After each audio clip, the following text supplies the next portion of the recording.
Cinéma. Écran de l'infini sur lequel se projettent les rêves et les cauchemars. Leur mission, vous faire découvrir des films oubliés, vous faire poser le pied sur des genres plus ou moins inconnus, et au mépris de votre santé mentale, vous faire avancer vers des contrées nanardesques. Le seul hic, c'est qu'ils ne le savent pas encore. Voici leur émission.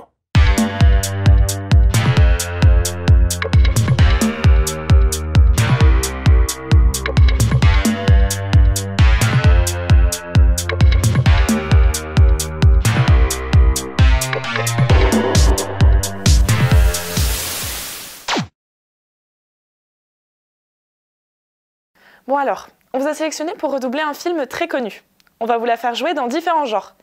S'il vous plaît, fiez-vous au texte qui va s'afficher. Donnez le meilleur de vous-même. Merci.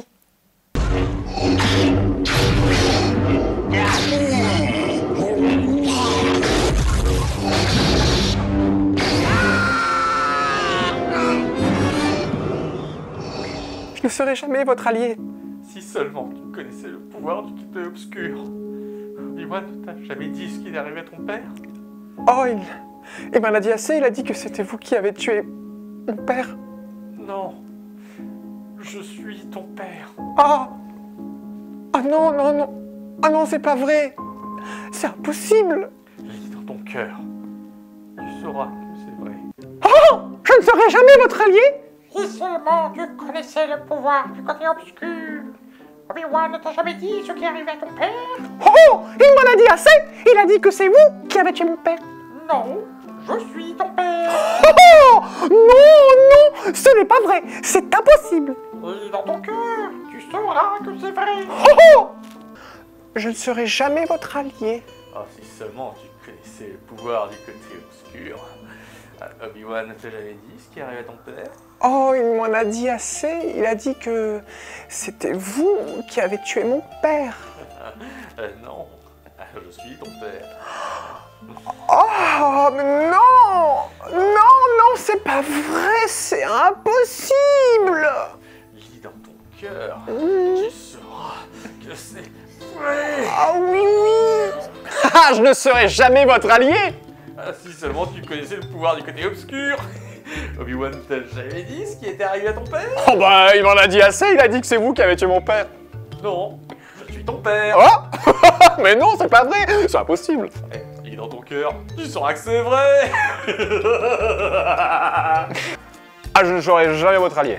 Si seulement tu connaissais le pouvoir du côté obscur.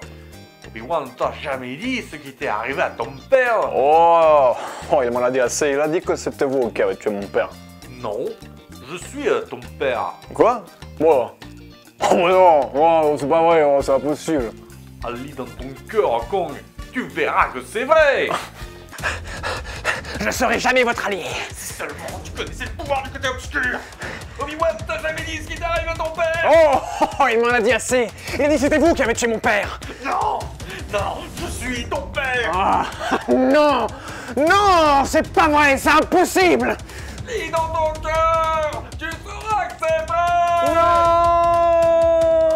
Et bienvenue dans cette 28e émission émission de VHS. Visionnage hautement subjectif. Oui, on est très content de vous revoir encore et toujours pour parler de cinéma, pour parler de films. Et ce soir, on va parler, comme vous avez pu voir notre petit exercice, on va remaker en tout cas nos visions ou nos analyses de films, puisqu'on va parler de remake, Mathieu. Et oui, cette part souvent décriée du cinéma, alors que beaucoup d'autres courants artistiques utilisent aussi le fait de refaire le remake. La peinture, on fait des peintures de plusieurs fois du même tableau, enfin, ou de la même scène que l'on veut représenter. La littérature aussi n'hésite pas à faire des remakes, à faire des plagiats, ou au contraire à refaire on appelle une histoire qui existe déjà pour donner un nouveau sens. Voilà. Mais donc le cinéma c'est particulier parce que c'est un art et une industrie en même temps.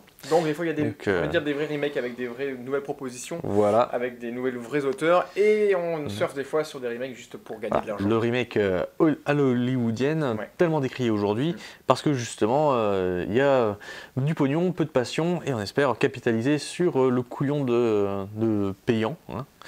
Voilà. Et même parfois, j'ai envie de dire, parce que là, les remakes, je pense qu'on a eu, bon, il y en a toujours eu, et vous allez Oui, voir bien pourquoi, sûr. il y en a toujours eu. Il y en a quand même pas mal dans les années 2000, sur pas mal de grandes licences, parce qu'ils commençaient à avoir 15, 20 ans. Et depuis maintenant, j'ai envie de dire peut-être depuis 2010, les années 2010, on arrive sur, pas forcément des remakes, mais des suites à licence, des suites nostalgiques, Voilà. enfin, vendues comme de la nostalgie. Qui sont en fait des Vendues. remakes déguisés. Voilà, sont souvent des remakes déguisés, comme, je me ferais peut-être taper dessus, mais comme certains Star Wars, le Star Wars 7 pour moi est un remake un peu déguisé. Mais c'est ça ce que j'ai dit quand j'étais voilà. au cinéma avec Axel De Bruyne, Ouais. que tu connais. Ouais. Déjà, je lui ai dit, tu ressembles exactement à Adam Driver. Ce qui est Mais pas même faux. voilà, un peu comme Mais, on va dire, on pointe Star Wars, mais moi je suis grand fan de Jurassic Park. Jurassic World est quand même une sorte de remake déguisé, en tout cas le premier. Donc voilà, donc en tout cas on va parler de remake. Merci Mathieu d'avoir lancé directement cette définition, mais en même temps on Oui. sent obligé d'en parler, j'ai le remake quand on Ben parle. oui, bien obligé. Alors, il faut savoir que de toute façon, Méliès lui-même faisait des remakes de ses propres films, parce que c'était une autre économie du cinéma à l'époque. Donc, quand un film fonctionnait bien, plutôt que de s'embêter à retirer une image, autant refaire le truc, surtout on connaissait mieux la manœuvre, donc c'est le côté forain de l'époque. Effectivement. Si vous voulez voir des bonnes émissions sur les remakes, je vous conseille évidemment d'aller voir Le Fossoyeur du film, Ouais. qui a fait une série en 2 parties sur les remakes. Très intéressant, Et puis bon, effectivement. François Théruel a tellement à dire sur le cinéma que c'est toujours du bonbon de l'écouter. Et en tout cas, nous suivons sur cette émission, puisque dans quelques secondes, on va parler du premier film qui a été remaké de Ton différentes film. façons. Effectivement, c'est mon film, donc c'est parti. La sélection de Fabien. Et oui, on va commencer avec mon film, même j'ai envie de dire avec mes films, parce que je vais en Oui. traiter indirectement de 3, liés à une même histoire, liés, C'est obligatoire dans notre thématique. bien sûr, et même le tout premier, la première adaptation de cette histoire est Mhm. liée à une nouvelle qui est elle-même inspirée de l'affaire Roswell. Donc l'affaire Roswell, pour faire très rapidement, c'est une des affaires parmi plusieurs sur, soi-disant, une soucoupe volante ou un objet non identifié à l'ONU se serait écrasé aux États-Unis et qui a fait polémique à l'époque. Voilà. Et qui n'a jamais été vraiment véridique, ou en tout cas vérifié.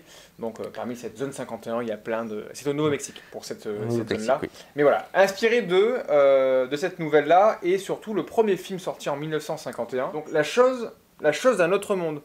Donc voilà, donc là qui est adapté effectivement de cette première nouvelle. Et contrairement aux autres films qu'on va parler après, ici on suit une équipe de scientifiques qui se trouve être du coup en Alaska, dans une région très très très froide, et ils vont faire une découverte plutôt effectivement extraordinaire, puisqu'ils vont tomber sur une forme humaine, peut-être extraterrestre, on ne sait pas trop. Est-ce que c'est un monstre qui aurait été congelé qui aurait... Et surtout, on voit la soucoupe. On voit la soucoupe effectivement, et cette forme à tendance humaine va être un extraterrestre dit végétal en fait. Voilà, un être belliqueux Un en être tout cas. belliqueux effectivement, et tout va se passer plus ou moins mal parce qu'il va pouvoir prendre différentes apparences, en tout cas contrôler différentes choses. Et Voilà, il va parce se que dupliquer. dans ce film-là, il ne change pas d'apparence. Non, il va pouvoir il va prendre l'apparence de plante ou d'avoir des raccourcis. Il a Oui. des pouvoirs, je veux dire, dans ce sens-là. Oui. Il ne prend pas de forme différente, effectivement. Je me Ce reprends. n'est pas un métamorphe. Pas métamorphe, mais il va pouvoir avoir des pouvoirs un petit peu particuliers et se dupliquer aussi, etc., comme peut le montrer. Le deuxième film, parce que c'est celui qui est le plus connu, j'ai envie de dire, Ouais. c'est The Thing, parce que John Carpenter, en 81, sort The Thing, un des films qui est le plus connu à ce jour concernant ce réalisateur, Mais oui, qui n'était pas très applaudi à sa sortie en tout cas, mais 82. a pris effectivement du Galon. du culte avec le temps. Bah, comme tous les Carpenters quasiment. hein. Ouais, effectivement. Et du coup, effectivement, voilà. Donc The Thing est très connu. Et ensuite, on a remaké, entre guillemets, The Thing avec le même titre en 2011, qui est en fait le préquel de The Thing. Et donc là, par contre, c'est vraiment ton film, c'est celui-là, puisque c'est à la fois le remake Ouais. et le préquel Et le- de The Thing. Et le préquel. Donc, je C'est vous là aussi raconte- The Thing que on ça s'appelle. raconte pour cerner, donc la chose dans notre monde 51, une forme humaine dite extraterrestre pardon, et végétale. The Thing est une forme extraterrestre, donc voilà, on Voilà. ne sait pas trop, une sorte d'insecte un petit peu particulier, qui va prendre forme humaine, qui va pouvoir se mimétiser dans son environnement. Et The Thing 2011, le remake du premier en tout cas. Enfin, le remake donc du second, puisque là c'est... Du second, mais du premier The Thing, je veux dire. Voilà. Voilà. Chose d'un autre monde, c'est le premier film. Donc, si je traite du premier, de suite de 51, il est à voir pour les cinéphiles. Il est très chiant à regarder, je trouve, parce qu'il y a énormément de scènes de dialogue, très loin d'être toujours utile. Quelques séquences plutôt sympas, en tout cas pour l'époque, d'effets spéciaux qui étaient quand même plutôt bien réussis. Et le propos est vraiment dans cette conspiration, dans ce fait de qu'est-ce que l'extraterrestre aujourd'hui, en tout cas dans les années 50. On sent bien l'écho effectivement avec beaucoup de dossiers secrets, la guerre froide, effectivement. Donc à voir pour les cinéphiles qui veulent vraiment s'y pencher. Moi je l'avais jamais vu, donc du coup j'ai voulu le regarder pour savoir quelle était l'origine du projet. Parce que The Thing est un de mes films d'horreur moi préférés. Et pareil. Depuis très longtemps. Donc, depuis qu'on l'a vu, tout simplement. Depuis qu'on l'a vu effectivement. Donc mélanger effet plateau, effet animatronique. Et qui était génial. Et The Thing de 2011, du coup, le remake suite. Avec des SFX. Avec des SFX, encore de la mécanique, encore de l'animatronique. Mais surtout l'image de synthèse. Ouais, de l'image de synthèse, mais qui est pas de la meilleure. Alors, pas de la meilleure posture, mais qui est quand même plutôt soignée. Je la trouve pas dégueulasse, même en l'ayant revue. Moi, j'ai tiqué. T'as du mal, parce que moi, je trouve qu'elle est pas mauvaise, hein, encore. Je trouve qu'elle tient un peu la route. Qui était réalisé, lui, par un Norvégien. Alors, j'ai plus son nom si c'est. Tu sais lire le norvégien Matij von Inningen Junior. Tu l'ignores. Donc là, c'est un remake, pourquoi, entre guillemets, puisque effectivement, même s'il prend le processus de vouloir expliquer l'histoire de la base des Norvégiens, qu'on voit furtivement dans le premier The Thing, Carpenter, puisqu'ils sont déjà morts, voilà, on va comprendre ce qui s'est passé du coup. Voilà. Donc là, pour moi, c'est un peu un remake, dans le sens où même si c'est déguisé par effectivement un préquel, la dramaturgie va être exactement la même. Il y a juste la fin pour moi qui va changer. Il y a un acte de fin qui est un peu différent, puisque dans le suite de Carpenter, ça finit, c'est un huis clos de A à Z et ça finit avec très peu de personnages à la fin. Et puis il sème encore le doute. Ouais. La dernière séquence, on ne sait pas, sur les deux personnages qui restent, entre Kurt Russell et son acolyte, on ne sait pas qui est la chose, si la chose est encore là, on ne sait pas. Alors que là, on est plus sur une dramaturgie très Hollywood, effectivement, d'aujourd'hui. Il y a une séquence avec carrément l'intrusion dans le vaisseau spatial qui a été découvert dans les deux films, dans tous les cas. Ouais. Et du coup, avec une fin qui est clairement plus précise, je ne vous spoilerai pas, mais qui est largement ouverte, j'ai envie de dire.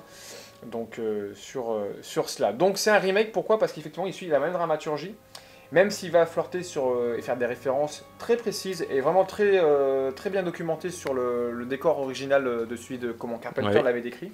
Des objets placés, par exemple, il y a une hache qui a été plantée à un endroit, elle sera effectivement plantée au même endroit. Un mec qui sera mort dans une position, il sera effectivement remis dans cette position et on y fera un clin d'œil.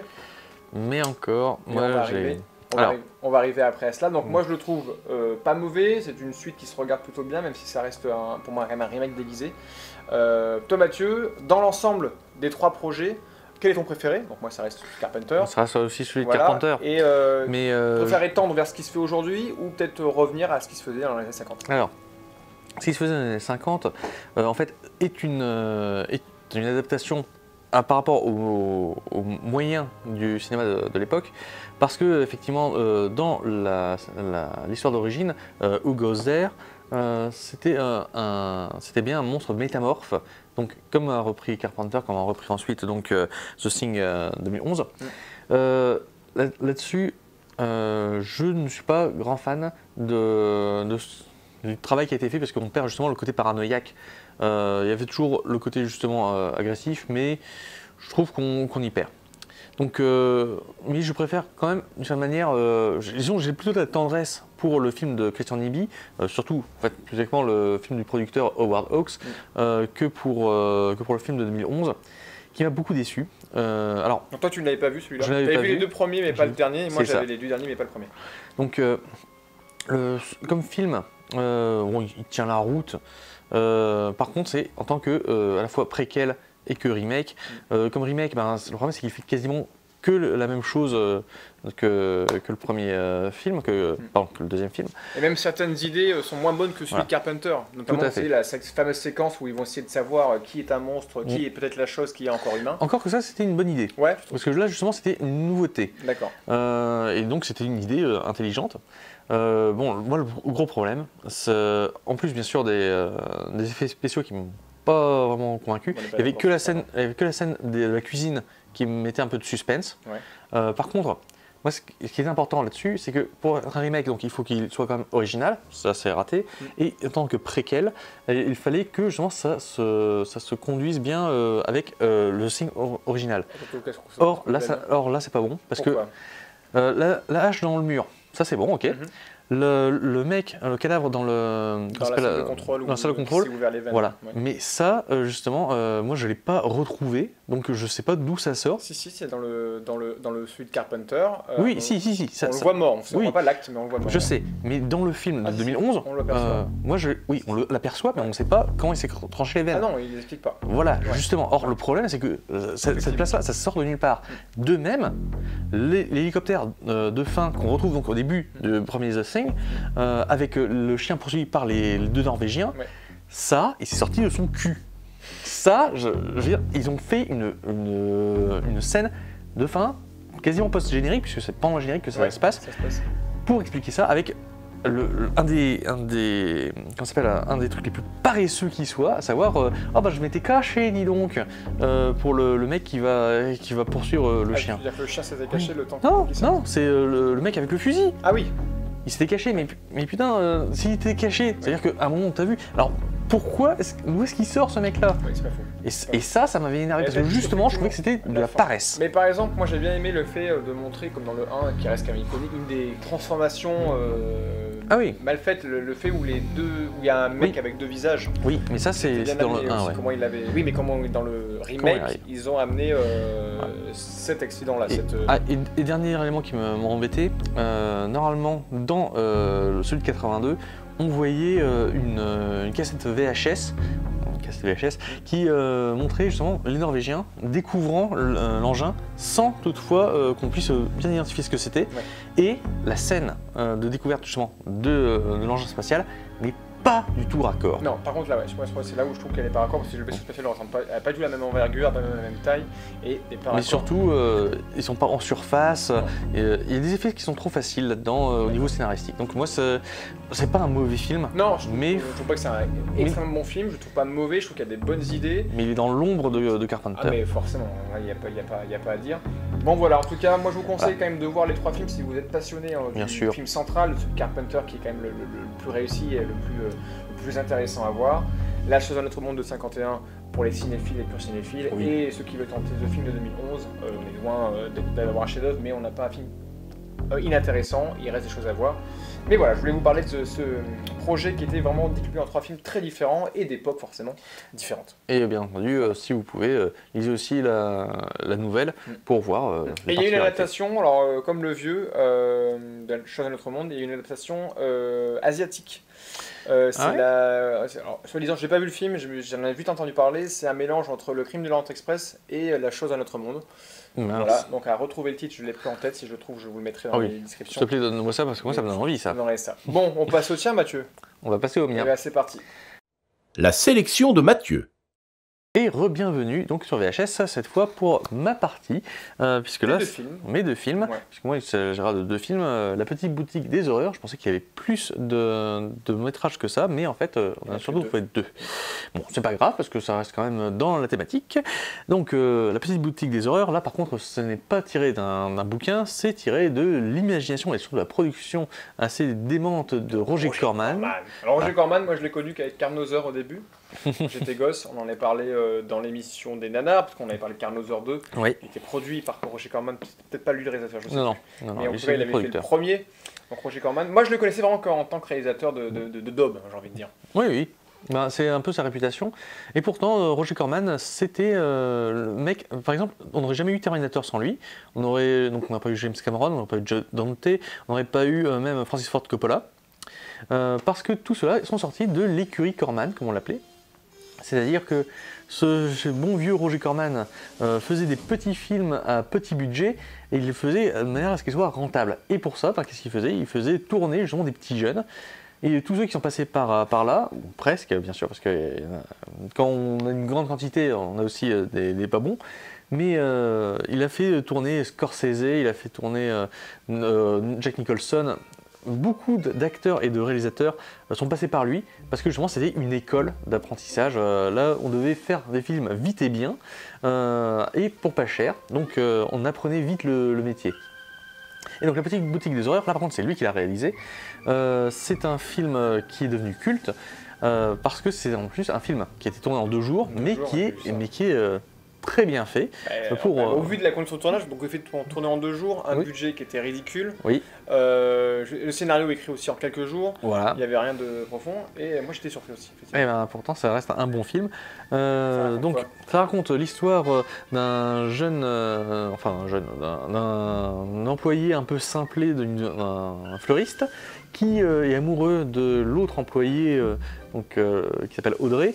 Et il est un peu tourmenté par son patron, il est un peu tourmenté par tout le monde. Mouchnik, voilà. Ouais. Et parce que justement, c'est un bêta. Et surtout la boîte est en faillite. Eh oui. Et il va trouver une plante sans doute d'origine extraterrestre qu'il va appeler Audrey Junior, une fleur qu'il va nourrir et dont il va découvrir qu'elle se nourrit particulièrement bien de sang, Ouais. jusqu'à même réclamer Feed me. Ouais. Plante carnivore au sens précis du terme. Quoi. Ah oui, totalement. Donc ça c'est pour le premier film. Ça, c'est le premier film. Et le remake donc de Frank Oz avec Rick Moranis dans le rôle principal est Donc, une Rick comédie. Maman, Non, Chérie, j'ai arrêté le c'est cinéma, les je vais gosses. y arriver, pardon. Et SOS Fantôme aussi. SOS Fantôme, bien sûr. Et donc, cette charmante histoire, en fait, est déclinée de la comédie musicale de Broadway, qui elle-même était déclinée donc, du film de Roger Corman. Frank Oz, le réalisateur du tout premier Magicien d'Oz. Tout à fait. Ouais, ça fait des choses. Hein. Mais donc, le film, le remake, là, est dans un quartier encore plus miteux. Même en 86, on voyait déjà les effets des Reaganomics, donc la pauvreté qui explose, les gens qui deviennent de plus en plus cupides et tout ça. Qu'est-ce que toi pensais des films, toi? Donc je n'avais vu aucun des deux.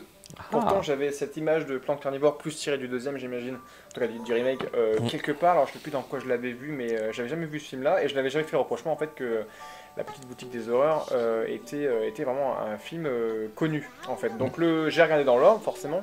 Oui. Le premier, effectivement au début me laissait suspect les 5 premières minutes. J'étais oula, je pense que ça va partir dans un truc un peu chiant à regarder. Et au fond non, parce que même si l'image est vieillotte, même si c'est du 4 même si c'est du noir et blanc, même si le son est pas ouf.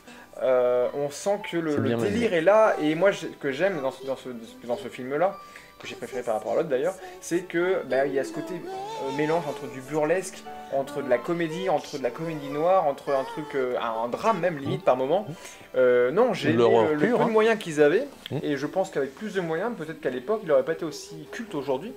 Parce qu'il respire effectivement ce fait maison, ce fait avec 3 bouts de ficelle. Débrouillardise. Le système Corman. Il marche bien. Le casting principal n'est pas connu du tout, mais il tient la route. Et effectivement, voir un des premiers rôles de Jack Nicholson dans un mec sadomaso qui aime bien se faire torturer par un dentiste, c'était génial à voir. Ah, Voilà, il y a même un des... celui qui la séquence qui m'a fait le plus rire, je crois que le personnage qui m'a fait le plus rire, parce que ça sortait de nulle part. Au début du film, il y a un mec qui vient pour acheter, on imagine, une fleur, et il est valdagué dans tous les côtés entre les dialogues du patron, de l'employé, etc. Et en fait, il vient pour manger des fleurs. Oui. Le mec, il vient, il est spécialiste dans la passion de la fleur, et il veut manger les fleurs, et ce n'est rien d'autre, alors j'ai plus son nom, mais c'est le mec qui joue dans les Gremlins. Ah oui. Qui le bougon là qui se fait attaquer dans sa maison, qui a la pelleteuse et tout, qu'on voit même dans le 2. Est-ce que j'ai son nom? J'ai plus son nom, mais c'est ce mec là, dès que je l'ai vu, je l'ai reconnu, j'ai fait, et c'était drôle de le voir dans ce genre de rôle, mais il n'y a pas les photos en plus, donc on va pas trouver les... Il n'y a pas les photos. Oui, on pas. Donc bref, en quoi c'est le mec des Gremlins, bref, moi ça m'a fait marrer de le voir dans ça. Donc le premier est quand même plutôt drôle et plus facile à regarder que la chose de ton monde par exemple. Voilà. Vraiment plus sympa, plus rythmé, plus drôle, et j'ai même préféré effectivement celui-là au deuxième. Pourquoi le deuxième je l'ai moins aimé? Le casting était quand même cool. Rick Moranis, moi j'aime bien le personnage. Il y a une apparition de... comment il s'appelle, celui qui joue le dentiste c'est... Steve Martin. Steve Martin dedans, qui joue dedans, voilà. Mais il m'a fait moins délirer, moins marrer, même si les effets spéciaux de la plante... Puis il y avait Bill Murray aussi dans le rôle du Mazo. Mais il m'a fait moins délirer. Pourquoi? Parce que Frank Oz a mélangé son projet, et ça me semblait normal, enfin logique, avec de la comédie musicale, et je trouve que ce film comédie musicale ne marche pas avec le propos du film de base. C'est vrai qu'en plus, les chansons sont assez oubliables. Sont pas bonnes, j'ai envie de dire, et elles n'apportent rien au film concrètement. En fait, comme elle réexplicite ce qu'on avait déjà vu, c'est un peu dommage. Donc voilà, mais les effets spéciaux, en tout cas l'animation de la plante est vraiment géniale, j'ai trouvé que c'était le point fort du film. Ça m'a même fait penser à la plante de Jumanji. Je pense que c'est peut-être Oui, le oui. même créateur, je pense, parce que. Oh, c'est possible, il y a je un crois gros que c'est créateur. Jim Henson, Creator Show. Ah ouais, donc était propre. Donc j'ai préféré le vieux qu'au premier, mais les deux sont plutôt cool et l'histoire de base est quand même plutôt originale. Oui, elle est très sympa. Donc toi Mathieu, plus le 1, plus le 2. Plus le 1, aussi. mais déjà parce que par nostalgie, et puis encore une fois, c'est vrai que le côté musical arrête l'histoire, ce qui fait qu'en fait on se rend compte que l'histoire effectivement est très condensable. Ouais. Ça dure à peine 1 heure pour le premier, l'original. Là, ça dure 1h30 si je me souviens bien, alors que ça pourrait durer 1 heure tout court. Et, La première dure 1h10, il est pas voilà. trop, Et moi, ce qui m'a embêté aussi, c'est surtout Audrey Junior.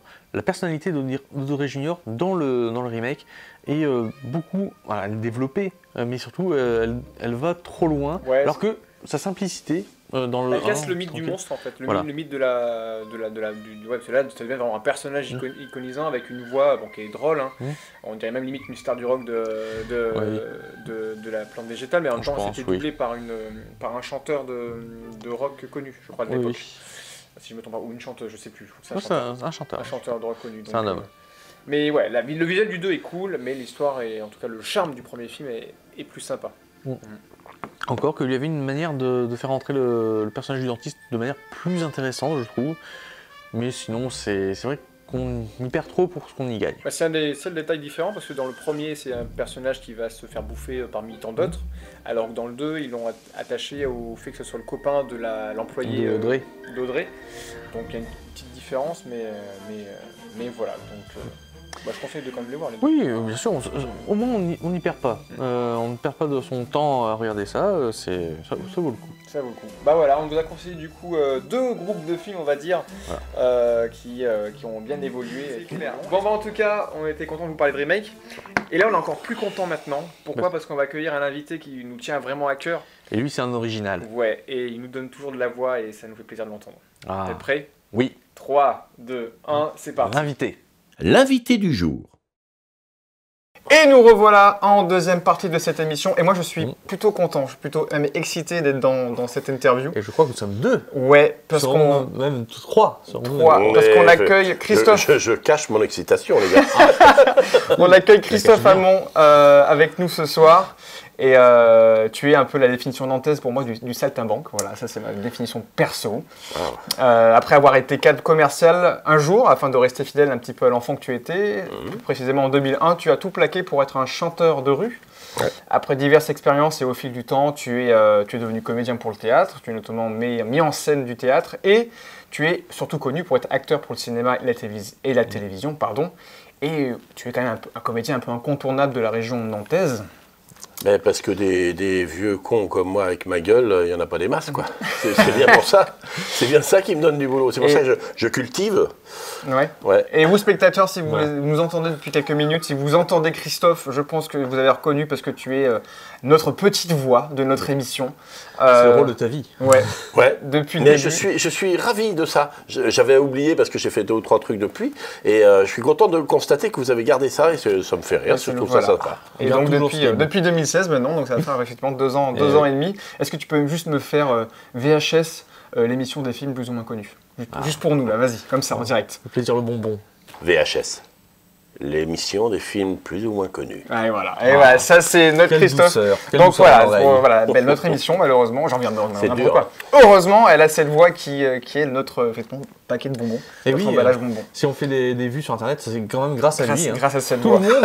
Tous les mois, on pourrait être content de cette belle voix. Donc voilà, on est très content de t'accueillir effectivement, donc en tant que comédien au sens large ce soir. Et moi, ma première question, elle est toute simple, c'est pourquoi ce changement radical de parcours dans ta vie ? Qu'est-ce qui te motive aujourd'hui à être devant la caméra en fait ?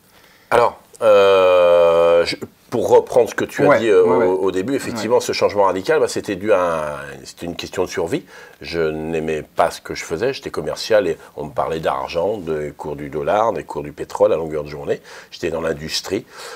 Je voyageais en avion toute la journée, je rencontrais que des gens forcément très très importants, en tout cas le pensait-il, et moi c'était devenu insupportable. Il m'est arrivé pour l'anecdote, c'est vrai, une fois de m'arrêter avec ma grosse voiture que j'avais à l'époque, et de me garer et d'enlever mes chaussures et mes chaussettes et d'aller marcher sur l'herbe au bord d'une route. Et c'était devenu un besoin vital. Je ne suis pas mystique, je ne suis pas chaman, je ne suis rien du tout. Mais là, c'était une question de survie. Et raconter des histoires, c'est encore ce que je fais le moins mal dans la vie. Donc quand on est comédien ou metteur en scène ou qu'on est auteur, donc ça correspond bien. Donc je m'amuse bien à le faire. Voilà. Donc, nous, on prend plaisir à te voir, à t'écouter. À te voir, Merci. effectivement. Et puis, on va parler de ta filmo, un petit peu tous les projets que tu as pu un petit peu dernièrement nous amener ou en tout cas travailler. Quelles sont tes inspirations, on va dire, un petit peu cinéma? Quel est le genre de cinéma qui te parle? Qu'est-ce que toi, tu aimes voir en tant que spectateur? J'aime être surpris. Je me suis aperçu finalement, est-ce que c'est du snobisme? Je ne suis pas sûr, mais finalement, je vais de plus en plus voir des films, je vais voir des réalisateurs. Et c'est quelque chose auquel je ne pensais pas avant de faire ce boulot-là. Et maintenant, j'aime par exemple Tarantino, j'aime Jacques Becker, beaucoup. Ce que fait Lelouch est toujours intéressant, même si c'est le même film depuis 60 ans ou 50 ans. Mais c'est une vraie œuvre et c'est toujours intéressant. Spielberg fait des choses magnifiques aussi. Dupontel, de toute façon, il faut. Qu'en réalisateur. Ouais. Très bien. Même si je crois qu'il est un peu fou quand il tourne. Un petit peu, mais c'est un mec génial. Qu'est-ce qu'il y a? Bernie Bonvoisin, c'est un type que j'aime bien et qui a réalisé 2 films très particuliers, dont le premier qui s'appelle Les démons de Jésus et qui raconte mon enfance. Pour l'anecdote, c'est vrai. Hein. J'ai amené mon père voir ce film-là que j'avais vu. J'ai pas pu parler pendant un quart d'heure à la fin du film. Et une semaine après, j'ai dit à mon père, il faut que tu viennes voir ce film-là. Et mon père déteste le cinéma, ça ne l'intéresse pas, ça l'emmerde. Et il est allé voir, il est sorti du film, il pleurait, il dit, ils nous ont filmés. Je vous jure que c'est vrai. Ah dis donc. Ouais. Les démons de Jésus de Bernie Bonvoisin. Ça, par curiosité. J'irai voir ça parce que Et c'est vrai, hein. Le gamin, le bébé qui naît à la fin du film, ça aurait pu être moi. Ouais. Ça veut dire qu'ils ont vraiment capté quelque chose dans ce film-là. Quelque chose de particulier qui est assez peu filmé. C'est-à-dire l'après-guerre, les gens de la zone de l'après-guerre. Donc on est dans les années 60, etc. Les jeunes enfants de la fin de la guerre, qui sont devenus adultes dans les années 60, au début des années 60, et qui ont eu des enfants, et voilà, moi je suis né en 64, c'est ça. Et donc moi c'était dans la région nantaise, mais là, dans les démons de Jésus, c'est tourné dans la banlieue parisienne, mais c'est très troublant. D'accord. Ouais. Bon, par curiosité, on regardera. Voyez les démons de Jésus, c'est bien. Ok. Bon, on va suivre le conseil. Bon, là, je vais énumérer quand même pas mal de projets auxquels tu as participé, puis on n'hésitera pas à revenir à chaque fois sur les choses qui t'ont marqué, en tout cas. On a pu te voir dans des séries télévisées comme Ben, Alphonse Président, dans la web-série nantaise qui a connu quand même un certain succès, qui s'appelle Random. Et ils sont sur l'écriture des 3-4 saisons, 4e saison. Voilà, donc on salue d'ailleurs l'équipe qu'on connaît de loin, mais on les connaît un petit peu. Il y a plein de prix partout à l'étranger. Ils sont partis, voilà. On t'a vu aussi dans des longs métrages comme Je demande pas la lune, juste quelques étoiles, c'est ça, Je demande pas la lune, juste quelques étoiles, pardon. Et on est en train, en ce moment, c'est un film qui se tourne en Bretagne principalement, à Ploërmel, de Robert Coudray. Et on est en train, le réalisateur effectivement, et on est en train de tourner son 2e long métrage, puisque Je demande pas la lune a plutôt bien marché dans les films indépendants, à tout petit budget, enfin c'est même plus des petits budgets, c'est pas de budget presque. Et là, sur le 2e, il y a un peu de budget. Donc on va tous être payés un petit peu au minimum. Donc Heureux les Fêlés. Dans Heureux les Fêlés, qui va sortir normalement en 2021. Donc je vous invite à voir Heureux les Fêlés J'ai vu quelques en 2021. trames du projet, ça a l'air très intéressant effectivement. Dans la surface de réparation avec Gaston Bide, qui était j'avais un petit rôle là-dedans de patron de café. Mais aussi dans plein de courts-métrages. Alors nous, on t'a connu grâce à Ciné Gratis sur Nantes, mais tu as fait quand même plein de courts-métrages en dehors de la sphère école, on va dire. Et le dernier en date qui nous a fait parler un petit peu lui à Nantes et qui est parti en festival, si je ne me trompe pas, c'est L'Héritage, qui est une sorte de western nantais. Donc voilà, si on regarde la plupart de ta filmo, c'est quand même plutôt éclectique, dans un sens. C'est un rêve, je te coupe, mais jouer dans un western, c'est un rêve de gosse quand même. C'est-à-dire que quand il m'a proposé ça, le réal, en plus il m'a appelé en me disant qu'il avait un peu pensé à moi pour le rôle, je fais enfin bon, voilà, vous verrez le film, mais une belle ordure. Ouais. Et, c'est un bonheur. Mais quand je suis dans la bande-annonce, je me suis dit, mais qui n'y avait pas pensé plus tôt de te mettre dans un western? Ouais, C'est vrai que ça t'allait comme un gant, quoi. Et c'était très très bien réalisé, l'image est magnifique. Et j'ai retrouvé plein de gamins de ciné créatifs dans l'équipe de tournage.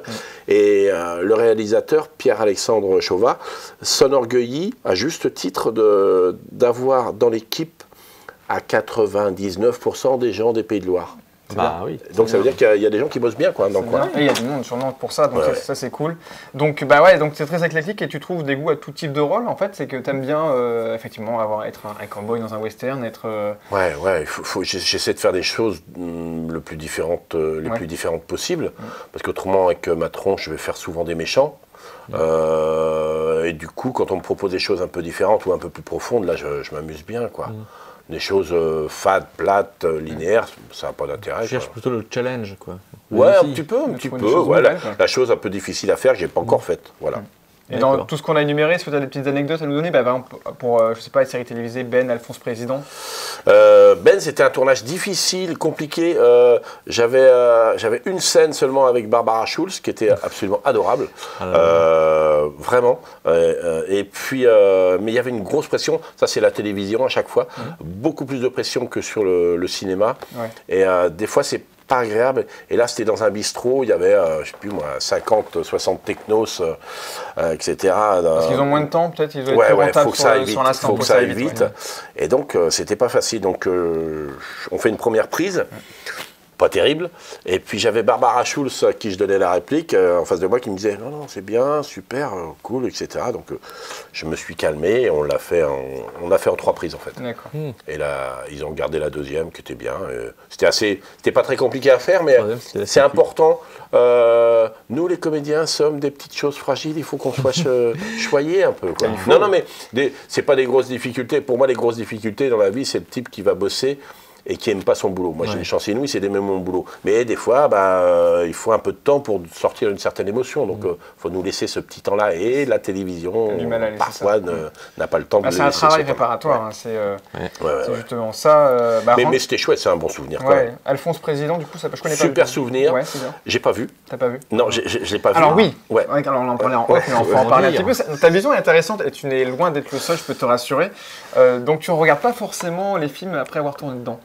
Si je peux, je les regarde pas, non. Pourquoi? Je déteste ça. Alors, je n'aime pas me voir parce que moi, je trouve pas que ce soit très bon. C'est pas de la fausse modestie pour qu'on me dise « Oh non, c'est formidable ce que tu fais », c'est parce que moi, j'aime pas. Je trouve qu'à chaque fois, j'en fais trop. Donc voilà. Et puis, surtout, paradoxalement, une fois que c'est fait, ça m'intéresse plus. D'accord. Ça c'est fait, je passe à autre chose. Donc toi, ton plaisir, c'est l'instant. C'est pour ça que, en tant que comédien, j'aime bien le travail devant la caméra. Cette instantanéité. Oui, c'est le bon pas mot. mal. Voilà. Et puis, je suis plutôt à l'aise un peu dans l'impro, plutôt qu'une exécution extrêmement cadrée. Va commencer à m'emmerder. C'est peut-être pour ça, comme je suis un peu large, j'ai besoin d'être un peu libre. Quoi. Voilà. Mais je suis sûr que tu regarderas notre émission une fois qu'elle sera sortie. Évidemment. Promis, j'aurais craché. Oui, et puis tu as aussi tourné dans Lulu Femme Nue. Voilà. Lulu Femme Nue, j'avais un petit rôle là-dedans avec Claude Jansac, la regrettée Claude Jansac, et puis Karine Viard, absolument adorable. Moi, j'avais un tout petit rôle, etc. Et pour l'anecdote, j'en parle très librement, ma scène a été coupée au montage. Solveig Hanspag, la réalisatrice qui est décédée depuis, elle a... On tourne la scène, ça se passe plutôt pas mal, etc. Moi, j'avais fini.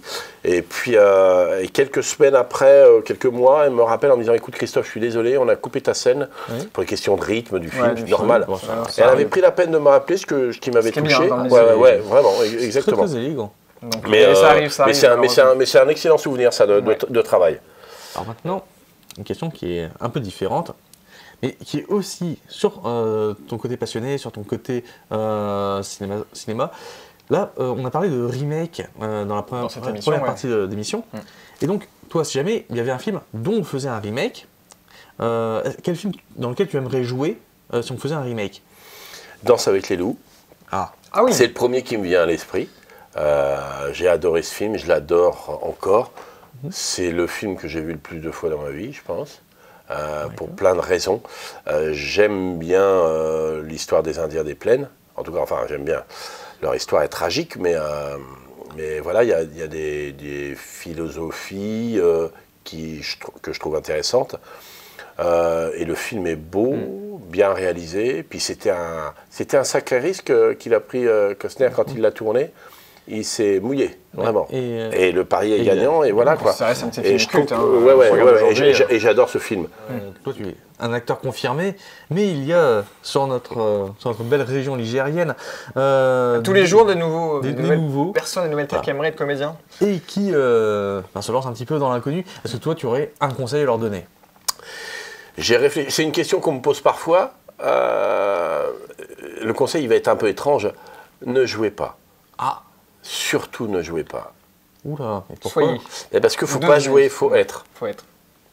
Et c'est moi, quand je fais de la direction d'acteur, le principal de mon activité, c'est quand même metteur en scène de théâtre et directeur d'acteur. Et ça représente, on va dire, je sais pas, ouais, 2/3 ou la moitié, 2/3 à peu près de mon activité. Puis le reste, après, je suis auteur, etc. Enfin voilà, j'ai plein d'autres casquettes. Et puis le travail de comédien là devant la caméra. Mais il faut pas jouer, il faut arrêter de jouer. Faut pas jouer, il faut être. Faut être naturel, quoi. Ouais, en fait, il n'y a rien de plus simple que de jouer la comédie. La difficulté dans ce travail-là ou dans ce plaisir-là, c'est justement d'enlever tous les artifices. Ouais. De mettre le personnage dans sa peau aussi. Ouais, voilà. Donc d'être. Il ne faut pas réaliser, il faut faire. Bah, dans ce cas, puisqu'on fait, on réalise, on est, justement, toi, comment es-tu? Donc, quelles sont tes actualités? Bah oui, s'il te plaît. tes projets actuels Alors, qui vont arriver. je suis en train d'écrire un spectacle avec 2 garçons, François Gentilhomme et Bertrand Rameau. C'est un spectacle de lecture, là, ça sera théâtral,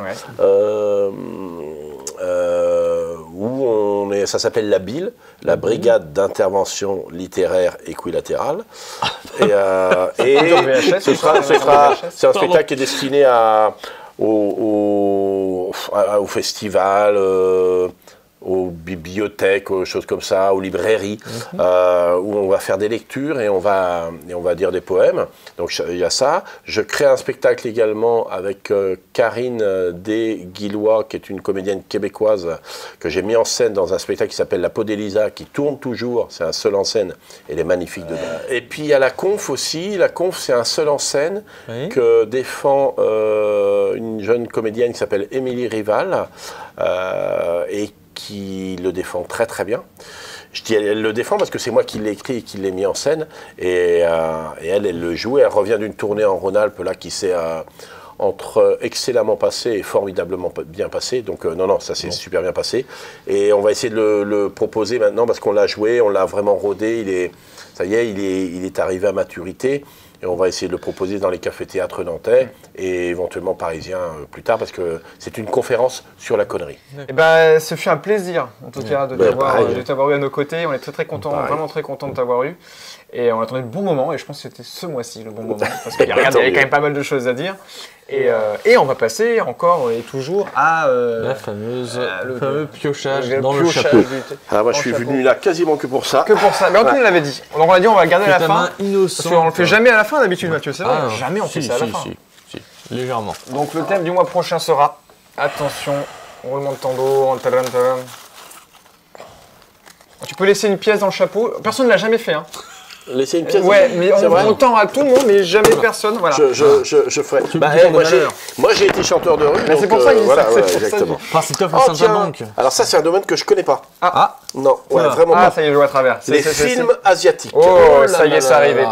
Les films asiatiques. Donc c'est un milieu que moi j'ai du mal, mais j'en ai un très intéressant à vous proposer. Je pense qu'il y a des, par exemple Kurosawa, voilà, mais les films asiatiques, je dirais récents, des choses comme ça, je connais pas du tout. Et je pense qu'il doit y avoir plein de choses intéressantes. Il y a des choses intéressantes. Il y en a qui sont intéressantes, mais c'est vrai que c'est un genre de film qui on va quand même rime beaucoup avec le théâtre parce qu'ils ont une culture du théâtre là, ancestrale qui est quand même différente de la nôtre. Et c'est justement pour ça que des fois j'ai du mal à regarder des films. C'est un jeu par rapport au jeu de comédien, il est extrêmement différent des comédiens occidentaux, on va dire. Exactement. Avec nous, on en parlera. Tu as déjà ton idée? J'ai quelques idées. On va voir. Moi, j'ai mon idée en tout cas. Ensuite, on sera très content de vous en reparler le mois prochain. Merci Christophe encore, je le répète, mais merci beaucoup. N'hésitez pas à nous retrouver sur la page Facebook, la page YouTube de VHS. Et ce soir, le mot de la fin, ça ne sera pas nous. Moi, je veux que Christophe nous refasse son petit coup de voix avec VHS, l'émission des films plus ou moins connus. Ah oui, pardon. C'est à toi.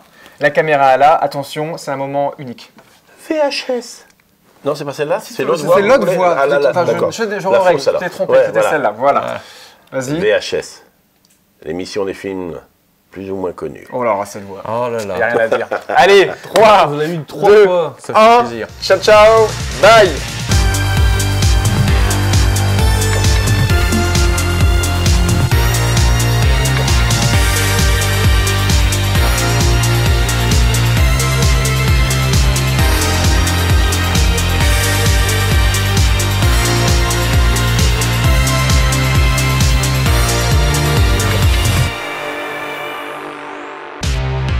VHS, visionnage hautement subjectif.